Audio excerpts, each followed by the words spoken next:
Hello, everybody. Welcome to the Stool podcast. I am Joey Chalk from King Post Timberworks. I'm joined by some guy, George. Yep.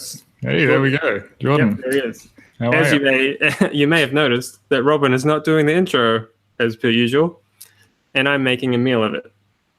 This is a podcast designed for woodworkers and makers in general to get together, talk about stuff, and generally have a good time.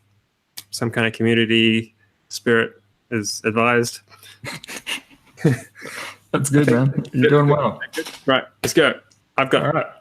Yeah, that do. Fine. That sounds good. So just briefly, a quick announcement is that Robin isn't joining us because he is at the hospital or on his way there to have a baby. So he won't be joining us tonight. So it's just up to me and Joey, and we're going to butcher it. It's really going to be nicely. a slaughterhouse. Yep. Yep.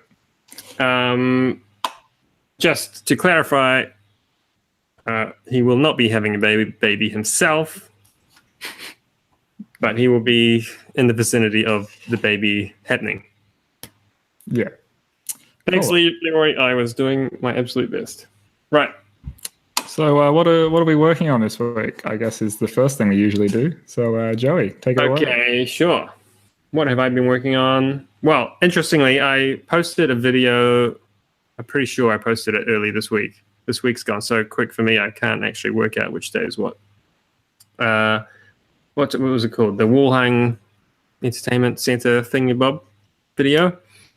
As soon as I pushed upload or okay, whatever it is that you say, I got flagged by YouTube for something. Got a red button on my video. I believe they didn't like the fact that I had the word hung in the title. Do you think that's what it is? Hung? Well, I think it was. And because when you put the tags in, I had like wall hung various ways through like 20 different tags. Yeah, right. And it actually came up with a little note to say that I've been flagged, and if I want to be, what do they call it? If I want it to be reviewed straight away, then push this button, and they will review it as soon as it gets the first 1,000 views, or within 7 days, whatever comes first, something like that. And it was like reviewed and kind of green flagged within like 2 hours. So yeah, right. I've never had a flagged video other than a copyright claim on music. But yeah, so I can only imagine it was because I used the word hung. yeah, I mean, it's not like you're swearing all throughout it or anything. Like No, so I thought that was interesting. So the other thing I did, I think it was earlier this week, I turned on the sponsor button on my YouTube channel, which is interesting.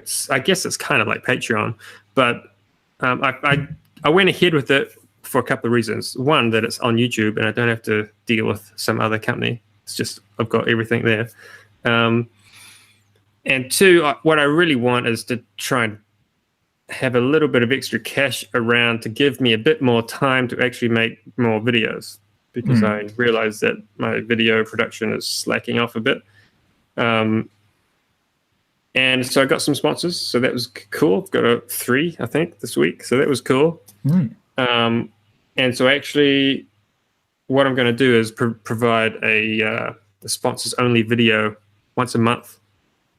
And so I just uploaded my first one of those tonight. And it's really interesting. So usually when you upload a video, you kind of have there's always this, I wonder how many views this will get.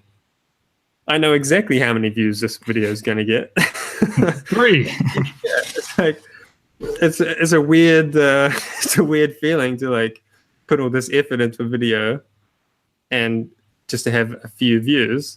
I don't know, like it's just a weird thing. I'm not sure I'll get used to it, but I don't know if it's the same for you, but it's when I was doing the Patreon videos, like every time you upload a video, you go back and check it in a few hours and just make sure that it's, you know, it's traveling well and you get your first 1,000 views or whatever. And then when it comes to these private videos and there's one view and there's only 3 people, it's like, is that me looking at my own video or is that someone actually seeing it? It's So anyone listening out there who feels like giving me some money, push the sponsor button on my channel and you get to see sponsor-only videos once a month. And so this video, I've got a small build and a shop tour, which I don't think I've ever done properly.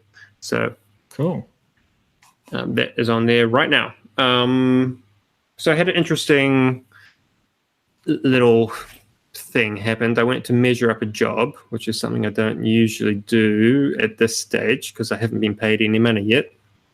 But I quoted this job up off drawings and they said, great, everything looks good. The lady said, my husband wants to meet you too. Can you come one day next week? I said, sure. We worked out for Tuesday morning.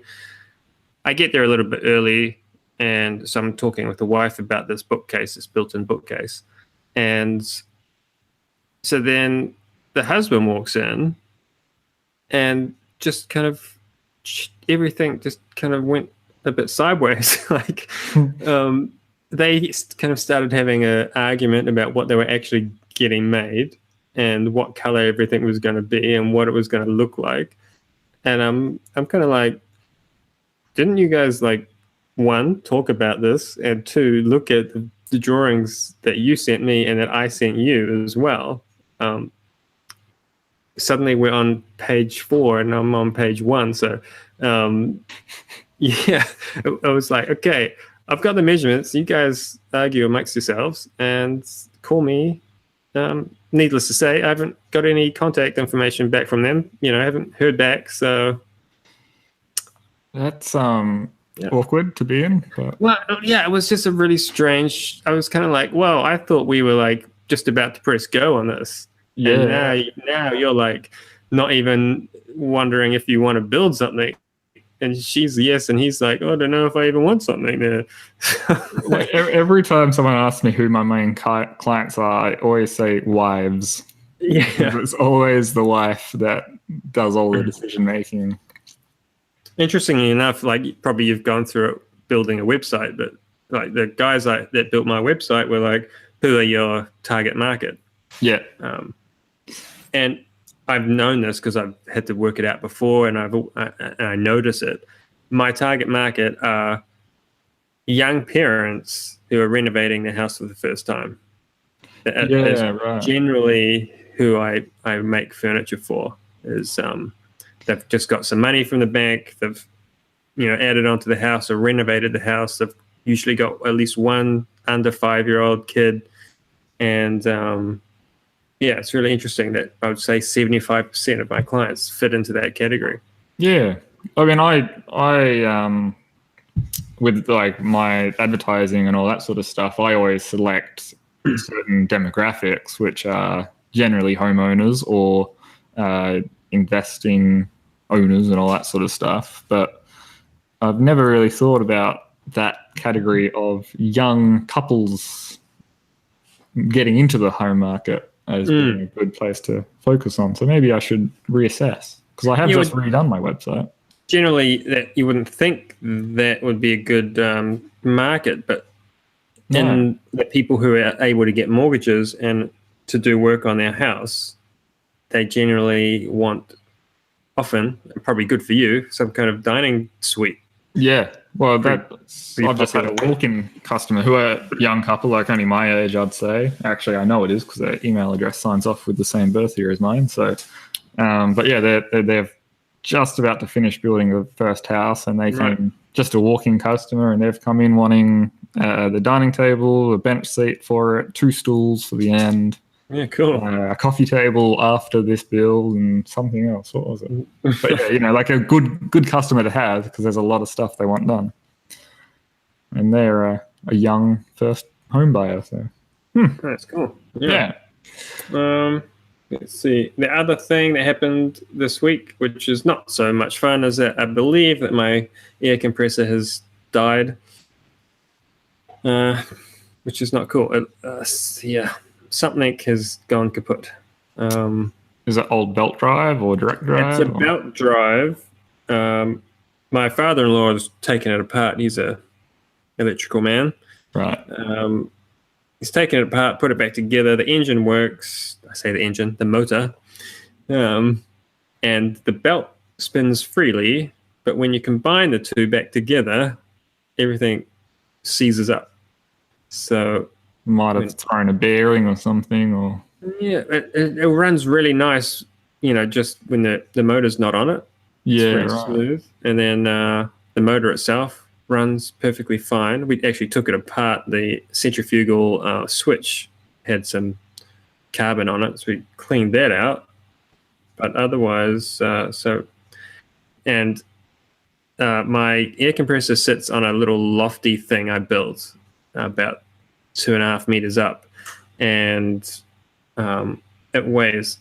It's so bloody heavy. It took 4 of us to get it up there. So we're going to have to get like a block on tackle or something and try and winch it down so we can work on it sometime over the next week. Yeah. So that is pretty much my week. I've been doing a lot of painting. Otherwise, my assistant had a couple of days off, so I had to do a bunch of his work as well. So that was fun. Yeah, good. Must love that. Yeah. Cool. What have you been doing other than sorting out new work, which sounded pretty nice? Yeah, so not a huge amount. So this week's been not a good starter for me, so won't get into it, but I just haven't had that much motivation to be in the shop, and with no real deadlines, it's just things are going slowly. So I have done some more work on that bookshelf that was mentioned in the last week's episode, but delivery of that's not until the 8th. So I'm kind of hesitant to actually put it all together in its final size and take up all that space and risk bumping into it or knocking stuff into it. That's that gum one.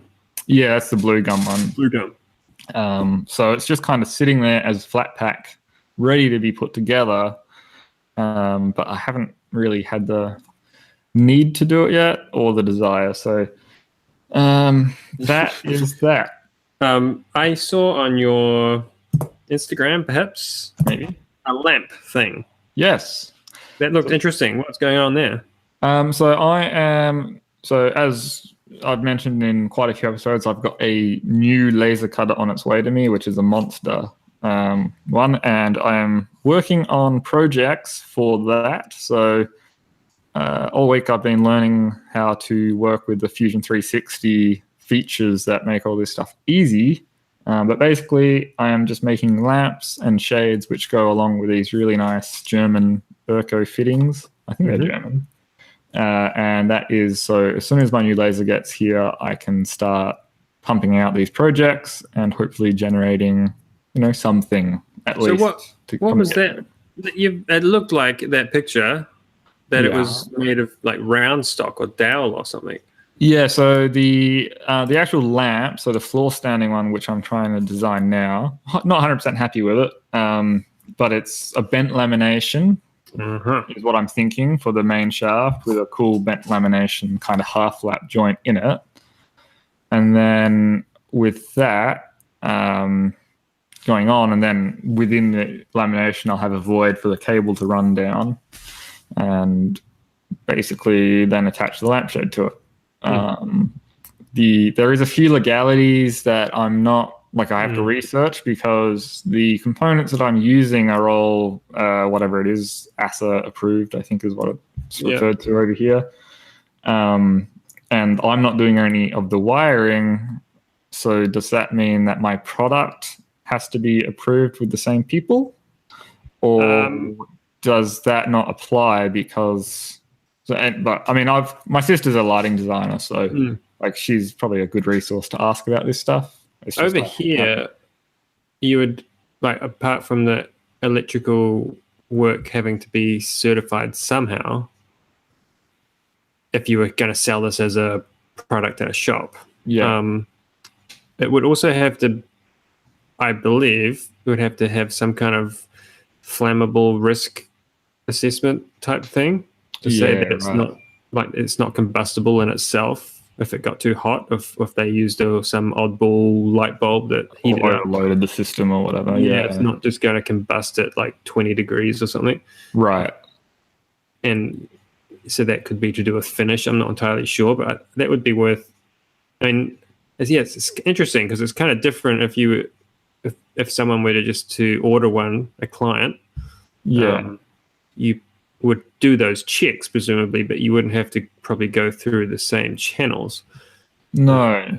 And like the actual, just for the pendant light for itself, that can be sold as a kit as just the pendant light, and it uses a standard fitting that any electrician can install.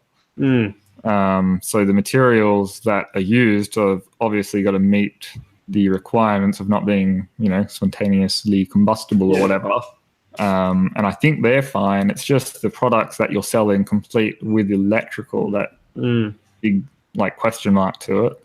Because I have got test and tag certification from my theatre work and plugs and tails, so I can do all of it. I was going to say that as long as it was tagged by a Sparky, then surely that's fine.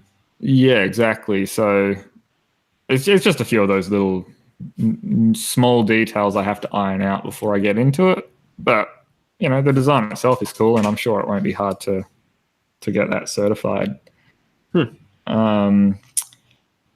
And yeah, basically I've got like 4 or 5 different designs of them that I've done now, which I'm just kind of learning how, and using my smaller laser now to kind of test cut and learn what I'm doing wrong with tolerances and all that sort of stuff. What's your thoughts for the bent lamp part? Are you going to do, will you just make up no, you don't have a CNC. I was going to say, will you CNC a mold up or something, it can be repeatable? Or? Yeah, so I'll do the mold. I'll cut it myself, obviously, because I haven't got a CNC that big. And then I've got a full vacuum bagging setup. Cool. I'll just make it a one-sided mold, which can slip inside that vacuum bag. And I'd probably actually make it a lot wider than just one at a time, because they're only like 50 mil diameter or 60 mil diameter. So I'd make it maybe 150, 180 mil wide blank, and then just cut it down the middle. And then can make 2 out of 1 bagging. Interesting. Yep. What else have I been doing? There's that. I already touched on the job that I got over the weekend, which is the dining table and stools and bench seats and all that, which is awesome. Did you want to touch on the visitor you had just before the podcast? Oh, yes, I should actually, because that's kind of cool. I was saying just before we went live to Joey that I had the original tenant of this complex, this unit in this complex 45 years ago, pop in and say hello for old time's sake kind of thing. And we got chatting, and he turned out to be a toolmaker by trade. But when he was in this unit, he was building a boat, a 32-foot boat in this unit, which I don't know how it really fit because the door is so small, but he did. But when I took him out to show him my latest acquisition, which is the vintage Lang lathe, we got talking and saying, "Oh, this is missing," and it's a shame because it came with the threading box, but the half nut assembly is missing, and the manufacturer over in the UK that can reproduce parts of this is too old, blah blah blah. And he kind of just stopped me in my tracks and said, "Look, I've got a perfectly restored lathe, which is about this capacity, but nowhere near this heavy, which I restored about 5 years ago, and you can, come down to my workshop and have a look, my shed, and have a look. And if you want it, you can have it for $400." So it's like, I'm starting to get a collection of lathes, so I'm going to go down and pop in tomorrow. But from what he's saying, it's a complete lathe that comes with a couple of face plates and chucks. It's got a tailstock, which is nice, because the one I have doesn't. It can do threading. It's got all the gears changed out for different threading pitch and all that. And basically, what he's saying is that it's been restored and it has very little backlash and blah, blah, blah. And it's basically just plug in and go. So I'll go have a look, because I already have got $450 set aside for a replacement drill press, which I'm happy to wait. I can actually save $50 and get a lathe and just wait for a little longer. So, yeah, it was really interesting. Yeah, I don't know. We'll see what happens tomorrow, but it's just have to stack them on top of each other or something. Yeah, exactly. Or I'll just put it in my new showroom. So. yeah, nice clean space. Yes. So here's the dining table that you ordered. Ignore the lathe. But I don't know. What else? I think that's about it, really. It's not been much this week. So, all right. Cool. So I thought that this week we could talk about any jobs that we have got planned, like kind of dream jobby type things where you've got a lot of inspiration and you want to get this thing made, but for whatever reason, either money or I don't know what it could be. It hasn't happened yet. I've got two things, and actually one of them I've just started. So I'm kind of breaking my own rules, but so I put on Discord, the Discord chat that we have for the podcast, a picture of a Lego playing area box thing that I'm going to make for my son.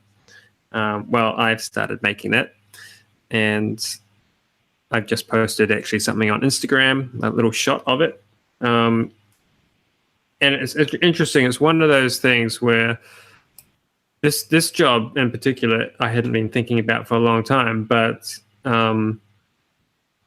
it's when a job crops up and it just goes straight to the front of the queue as far as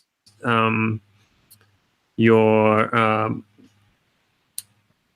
drive to get it done.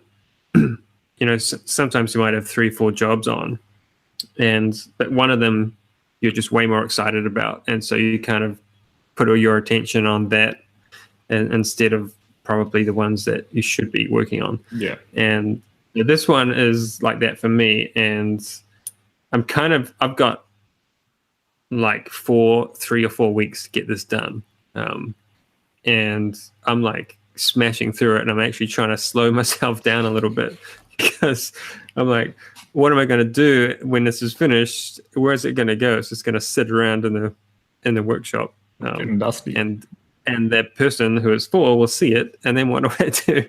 So I'm like, I'm not sure exactly what I'm going to do with it, but so that's kind of my idea of like that drive when a job just pops up and you just get really excited about it, and you just got to do that one. So the long-term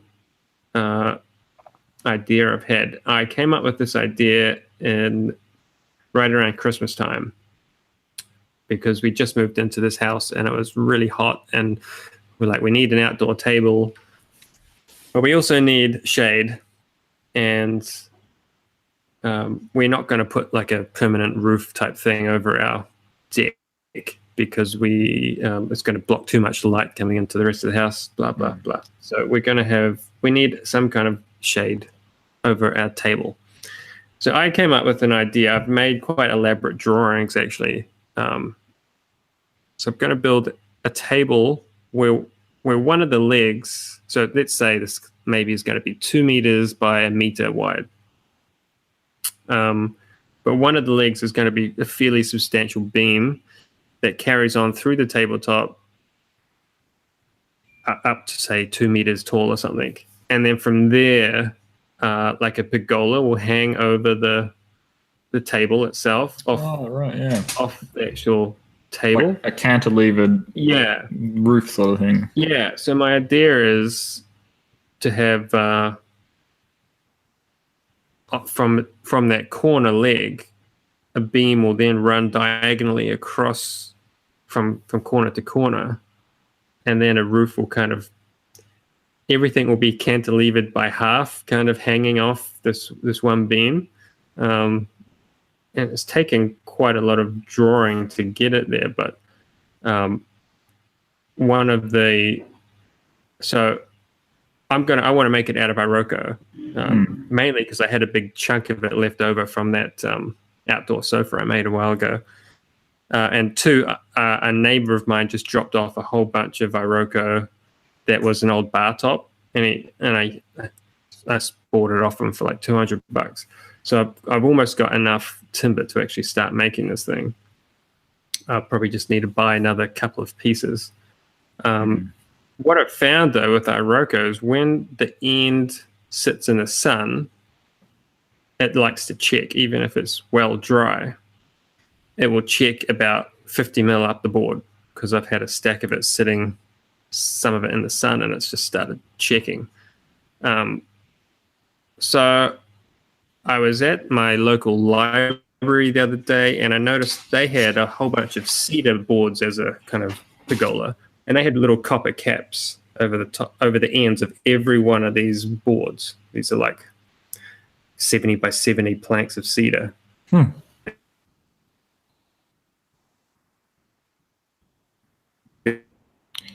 Oh, I'm not sure if that's me. Like,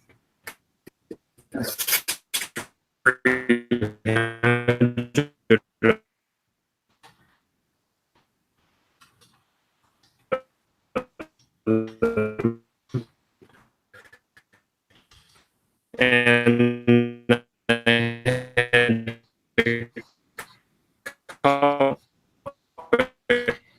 Okay. Somebody in the chat write something.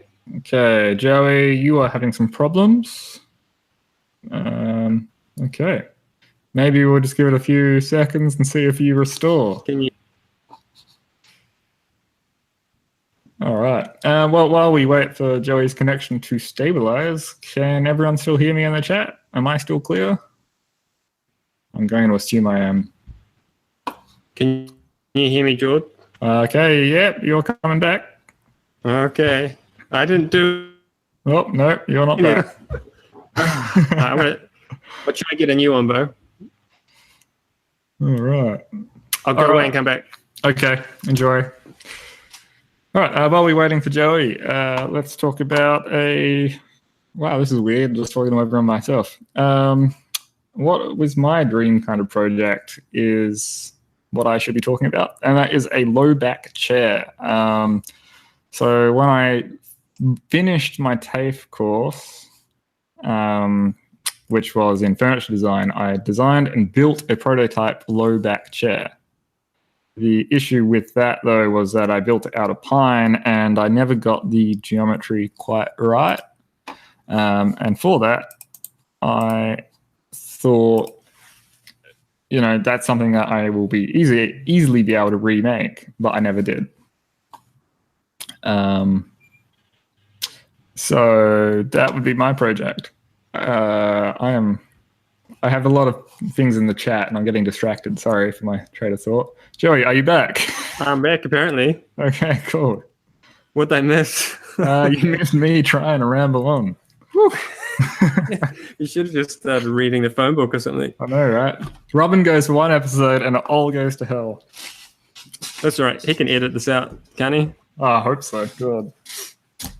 All right, okay. So we were kind of on the copper caps was where it kind of stopped coming smooth. So there's copper caps on the end of all these pieces. Presumably, it just looks, well, it does look cool, but it's going to actually help with the checking, I think. So my question is, just two questions. Do you think that having a copper cap over the end of a piece of wood that wants to check, do you think it's actually going to help prevent that? I mean, presumably it's still going to heat up in there, but so maybe if you made it like a shrink fit instead of just a loose thing that you epoxy on. Do you have like a butane or a MAP gas cylinder or something? Yeah. Like if you just heated it up, not to the point where it starts to go green because that's ugly on copper, but heat it up and then have it on there so it shrinks onto the actual post, that could prevent it because then it's actually a compression joint. So you'd have to have it. That'd be pretty tight. So that would come into the next question: is that how do you make them? Yeah. So I don't know. what materials they're available in, but Medallia Steel over here, I don't know if you have a similar, but it's like a steel merchant in Australia. They do all the capping for pergolas and stuff in various sizes. So maybe someone like that could have an equivalent. But yeah, how would you make it? My first plan was to like stamp it out like they used to make old pots, where you just have like a die and a big ram kind of, but I imagine using thin gauge copper would probably end up tearing actually. Yeah, you need to anneal it quite a lot before you attempted stamping it. So then I thought you could just kind of cut a square out, cut the corners, and just bend it on the actual piece of timber itself around the end of the timber, and like solder up the corners. Yeah, you could braze it together, no worries. That wouldn't be too hard. My question then is, oh yeah, rivets. That's a good idea. If you brazed it or soldered it, can you sand that? So, because usually when I've seen brazing or soldering, it leaves quite a lump, I guess a bit like a weld. Yeah, you can grind them off. The only thing you've got to be careful with grinding everything away though. That's the thing. You got to kind of do a scarf joint with it and use the correct flux so that it does flow into it. But no, you can definitely braze, then grind, then buff, and you won't see it. Or if you see any, it's like a hairline of the solder that you use or the brazing rod that you use. Yeah, it's interesting. So there was a question or a comment just before about wouldn't having moisture in the timber stop it from checking? And yeah, for a couple of reasons, I actually was really surprised that I saw some checking in this timber. And in actual fact, that outdoor sofa I built, they talked to me about having some checking a little while ago. And I was a bit surprised. I saw it, and then when I saw it in the pieces that I had laying around in the workshop, so their pieces outside in the moisture, and when the sun hit it and it just heated up super hot, that's when the end checked. And like I say, it stops about 50 mil in, but it's like, and it's a really oily timber, so I wonder if it has something to do with it as well, that it just is drying out. The oil is just drying out too much. Yeah, right at the end. Or maybe because it is so waxy, when you put your finish on, it didn't actually absorb deeply. Yeah. Maybe you had to thin finish way more to get that. Well, that's why I use teak oil to actually get in there, and so the thinners in the teak oil is meant to get through the natural oils of the timber. But yeah. But that's why I thought, well, if I capped all these pieces on this table contraption, am I just making a lot of work for no reason? Or, it's definitely going to look cool. I think it would still check no matter what, but it might limit how far it can spread, because it will want to stem from the end anyway. Yeah. Like, you know how I don't know the actual term, but it's on boats, on the the sticky uppy bit on the hull on the boats, and they often have like that metal cap, the copper or whatever it is, brass caps kind of hammered onto them. Yeah, right. Like I don't know if that's the reason they do it or if it's just a tradition, but a lot of those wooden boats have got that metal capping on it. I like the idea of who said, Gareth said about using the rivets, because if you used quite long rivets, you could kind of rivet it to the timber, like not just rivet the sheet metal together. Yeah, at least hold it as a holding pin anyway. Yeah. Yeah, it would kind of stop it from flying off at least. Because you could just wrap a band around, so you fasten one end, wrap the band around really tight, and then rivet that together, cut it, and then you're doing banding instead of capping, but it's doing the same compression on the grain, maybe. Yeah. I mean, I wonder if you did it that way and then folded it over the end on all four sides. It would be like a reverse cap, and then you could put a rivet in the end. I don't know if that would look very good or not. Just maybe a moisture trap if you're not careful. That's true. Yeah.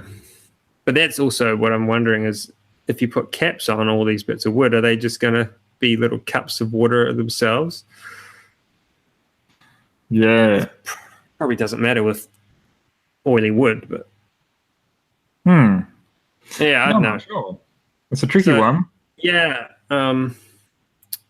So I've got it's kind of annoying me because I've got this big grand idea for this awesome giant table and roof, and I'm kind of stuck if I should carry on with my idea at this point. What about that impregnating epoxy stuff, that ultra thin? Right, yeah. Like you could just, seal it up as good as you can with the epoxy. Just on the end grain. Yeah. That's actually not silly. Because, I mean, that's what, what's his name? Matt Cremona, I think, did with his outdoor table. With that thin epoxy. So that could be one option. Did he epoxy it first and then use the epiphanes? I thought he did. It might have been It may have been the Wood Whisperer, but one of them definitely did a thin epoxy on it. And it seemed. I'm actually really impressed at the way his table has lasted. I just saw a video of him washing it off, washing it off, and it looks mint. Yeah, I was one of the cynical few that said, "Oh, you're gonna regret doing that. It's gonna last you one season." Yeah, it's still looking good. So it'd be interesting to see if he gets any lifting on. It just takes one little piece of a film finish to have a wee chip, and then it just goes the whole thing. Marine grade varnish, though, the epithane, isn't it? That he used, I think. Yeah, I believe so. Yeah. They're quite expensive from what they say. Have you got any jobs that you've been plotting and planning? Yeah, so I was saying really, really badly while you were leaving and joining the room again that when I was studying furniture design, I designed and constructed the prototype of a low back chair, which I never got further than the prototype stages and always intended to. And, it's nothing it's not overly complicated, but it is a nice proportionate chair, and you can really kind of sink into it if you want to, or you can use it as a study chair at a low coffee table. So to me, the prototype was really good and comfortable, but once I left, once I finished my course, I never kind of got around to doing it again. So what I really it's something I've wanted to do basically since I started doing this as my job, not even my full time, but taking on commissions, was to remake that chair and change a few things, like the backrest. Instead of it being upholstered, I want to make that a solid, a solid carved board, and do some different joinery techniques. Because when I did that, the rear leg and backrest is one piece of timber, which is carved out, and then the front leg joins into the rails. And I want to change the joinery I'm using there. To go from the dowel construction that we did with a prototype and to actually make it like sliding dovetail for the braces and all that. So I just want to kind of up the classiness of it. Have you still got the prototype? The prototype and stuff? Yeah, I do, and I still have the original templates as well. Oh wow! Go ahead. So it wouldn't be a massive stretch to lay out new templates, and you've got all the proportions essentially done. It would be very little work. The things that are tricky is that the rear leg, which transitions into the backrest, I want to kind of introduce a curve to it so that they're not angled into each other at 10 or 12 degrees, whatever it is, but so that the top is actually twisted around so that they are parallel to one another and not facing in. And that would mean that slotting in the backrest would be easier, but I could also make the wood blank deeper, so I could carve more away and have more relief. And then maybe even have on that a very low firm foam cushion that doesn't wrap the whole thing, but is actually adhered to the backrest. Do you do your own upholstery? I do. I mix and match. So usually I do, but if it's a thing that really matters, I have an upholstery shop just down the road. Yeah. But I've got a local upholsterer, but they're kind of in the same game we are. So they're doing all one-off stuff commercially, and it's just way too expensive to get them to do like a one-off piece for me to then sell to a client. Yeah. So I actually find it difficult to get decent upholstery prices. But the like a really reasonable place here is Foam Sales or something is what they call them. They're actually just a foam shop, but they offer like you tell them the size, they'll cut the foam and cover it for you. Right. And I didn't think that would be all that good over here. Like, I thought, that would be cheap, not high-end upholstery work. But I actually got them to do some things, and it came out really nice, like better than anything I could do, that's for sure. So, was it like an online order type thing?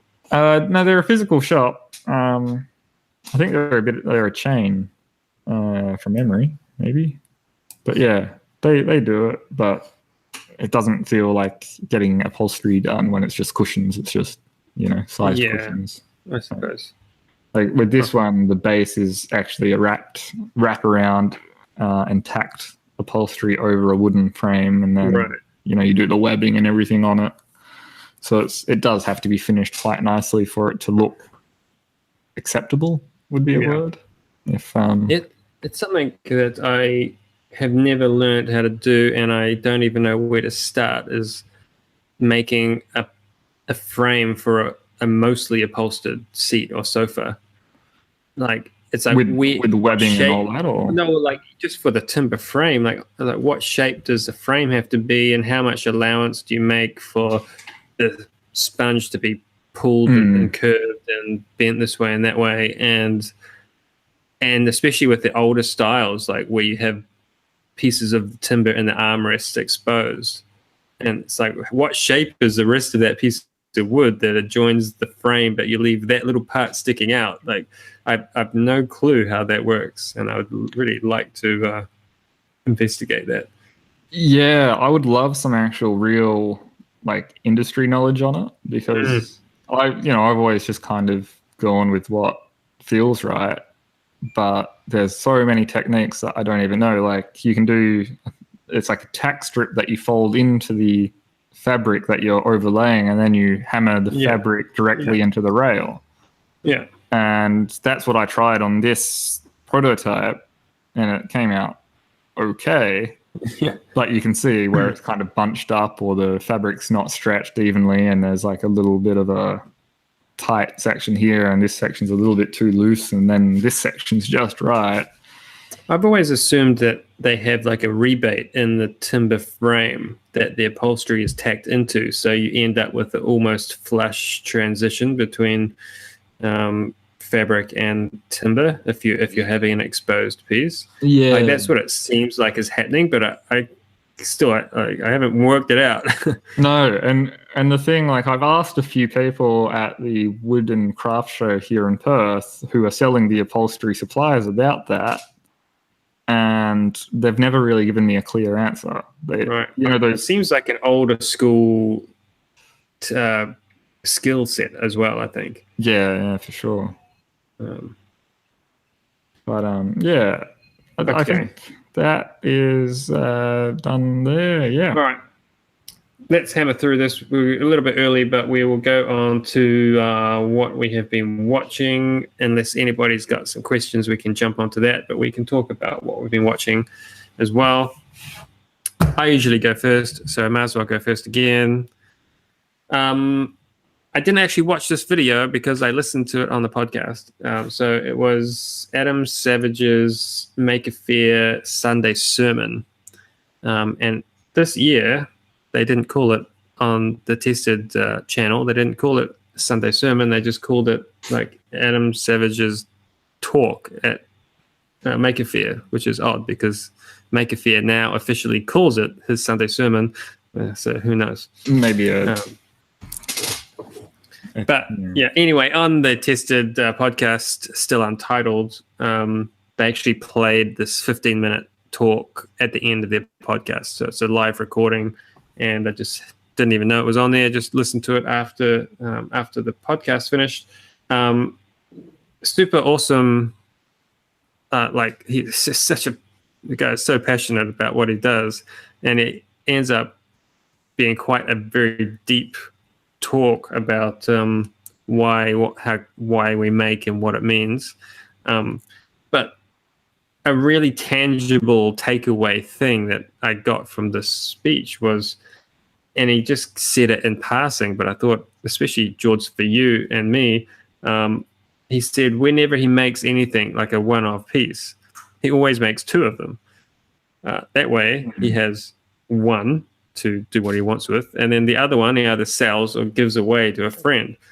And it just got me thinking, like, yes, okay, for some things we can't just straight up make two whatever giant bookcases or whatever it is. But especially for things like freestanding furniture, tables come to mind, especially when you're setting up machinery and stuff for a one-off piece. It takes no extra time to run an extra piece of wood through that machine. So apart from the outlay of buying some extra materials to make whatever it is, it seems like a really good idea to, seeing as you're being paid for that time by the client, why not make another one of those things and sell it off, even if you sell it a lot cheaper than what you sold it to the client for, as long as you're making money more than the materials. It seems like it should be worthwhile to me. I think it would depend on the situation, because like I have considered that, but the issue I would have is if you make it and it's not for someone, it's no guarantee that anyone's going to buy it, for one, so you may be stuck with it for ages. But then if you sell it cheaper than what the original client paid, and they find out, it could come and have a negative effect on you. Yeah, I guess so. I mean, I like the idea, especially with small things, but if it was, a table or a bookshelf or something like that, it gets a bit tricky, especially that you have to store it until it sells. And if it's a custom-made piece, which is specific to that home or whatever, it's a little bit risky. But I do, especially on things like my mirrors or this lamp that I'm making in the future or something like that. Yeah. Like totally, I'd make multiples of those because, well, it's a design which should sell, and if it doesn't sell, it doesn't take up too much space anyway. Yeah, I mean, I think there's definitely some, there would be some like guidelines or kind of limitations about what works. Anything that's a generic type piece of furniture would be fine, and anything that is mainly machine made. I mean, there's no point making two sets of drawers if they're all hand cut dovetails, because you're just killing yourself with time. Like, that's not affordable. But if it's something you can just run through the table saw and throw some dominoes in, and you've got a box, then you might as well make two of them. So anyway, that was my pick. I thought it was really worthwhile little piece of information. Mine this week, I'm all about the lathes, as I'm undergoing a lathe restoration project again, and I found a cool channel called Maker Size. The project I found him on was for him making his own metal lathe, and I don't mean just welding a few bits of steel together, but he made a foundry so he could melt his own aluminium and then do his own sand castings and pour each component, and then he hand scraped those components into flatness, and then once he got to a certain stage in the lathe, he was able to make a temporary spindle and start using the lathe that he's building to start surfacing the parts which are making the lathe. And it's just like the amount of work that went into this project is insane, and yet all the videos, I think there's like maybe 12 or something, are short enough to be not dragging on. They're entertaining, and it's just cool. Like, Was it? What's his name? Maker Size is his channel. Okay. He's got a new project on the go now, which is he's making his own metal shaper in the same fashion. So he's casting his own things, but like through it are heaps of really cool techniques and tips, which you just kind of learn from his old school books. Like he's building these from a reference, and then these old school ways of thinking before computers were even a thing are the ways that it's teaching him to machine these things. So super cool channel, really entertaining. Obviously it's not woodworking, but he does good woodworking on his channel. So very cool to watch. Okay, there is one question here we could kill a couple of minutes with. Look, so who was it? Gareth. How long did it take from business startup to feeling confident and making money? That's a good question. I'm not sure that I feel entirely confident. It depends on which day you ask me. Sometimes it's great, and sometimes it feels like it's definitely fluctuates. So I would say the first, people seem to say that the first 5 years is the make or break in a business, and if you're going to fail, you're going to fail in the first 5 years. And I guess that's true, but also if you're just stupid and persistent, perhaps like myself, maybe you should have stopped a long time ago, but you just keep struggling through because you like what you're doing, and you almost make enough money. I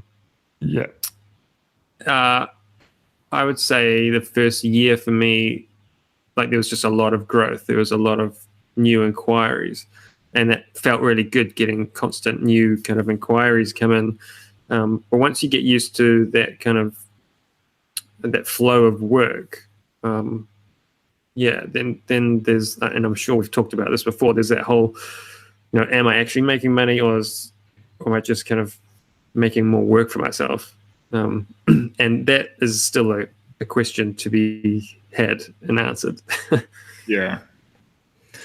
Yeah, I mean, for me, this is only really my second year of full-time trading.